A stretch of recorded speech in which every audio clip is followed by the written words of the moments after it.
अच्छा रानी, एक बात बताओ कि नैहर में तुम प्यार किससे कर ले रहलो कि ना? कोनो यार से प्यार के मोहर मरबैले रहलो कि ना? हम तोहर पति है, कसम देतानी, जल्दी बतावा तू।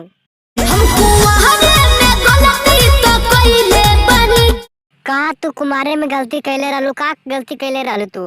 बतावा रानी, का गलती तू कैले बाड़ू? बाकी एक बेरी का एक बेरी कैले बाड़ू तू? आए हो दादा, ई कुमारे में का कर लेलू हो? अब भूला जा हो गईले रहा जा काचे उमरिया में हमरा से। अरे काचे उम्र में तू का कैलू ना कैलू होके कुछो पता नहीं के तू दिल तोड़ देले बाड़ू, एकदम दिल तोड़ देले बाड़ू। तो झूठी बाड़ू, तो एकदम झूठी। सही कहतन, मान जाए ना।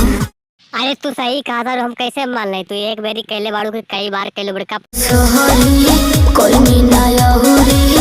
सॉरी काला से कुछो ना होई। नहर में कितना गो के खिलेले बाड़ू का पता? घर में दोसर खिलही ना को। एकदम सच सच बतावा कि कुमार में कितना बार तू करेले रहल? बतावा सच सच। एक बेरी गंगा न होइले पानी।